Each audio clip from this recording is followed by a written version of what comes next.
অনেকে teachers day উপলক্ষে আমরা যেটা শিক্ষক দিবস আমরা অলরেডি আমাদের হয়ে গেছে, তো অনেকে টিচারদের কোনটা লিখবে, টিচার ডে লিখবে না টিচার্স ডে লিখবে না টিচার্স ডে লিখবে, কোনটা লিখবে অনেকে কনফিউজ। দেখো, যদি শুধু টিচার বলা হয়, শিক্ষকের কথা বলা হচ্ছে, শিক্ষকদের নয়, তাহলে যখন নিজের অধিকারে কোনো কিছু নেই, পজিটিভ কোনো সাইন নেই, তাহলে টিচার ডে এটা হবে না। কারণ শিক্ষকদের মানে পজিটিভ দের বলতে বোঝাচ্ছে, তার পজিটিভ মানে নিজের অধিকারে বোঝায়, তাহলে প্রথমে একটা ভুল। কেন? কোনো ওখানে পজিটিভ কোনো সাইন নেই। পরেরটা দেখো, টিচার, এই টিচার মানে একজন শিক্ষকের কথা বলা হচ্ছে।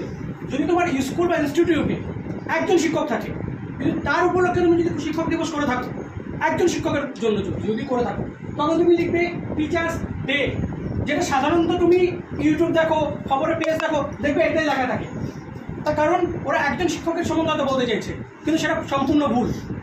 তাহলে সঠিকটাকে, সঠিকটা হলো এই যে 5ই সেপ্টেম্বর আমরা যে শিক্ষক দিবসটা পালন করছি, সেটা সমগ্র শিক্ষকদের মানে উদ্দেশ্যে। তাহলে সমগ্র শিক্ষক মানে প্লুরাল ফর্ম আসবে, তাহলে টিচার্স।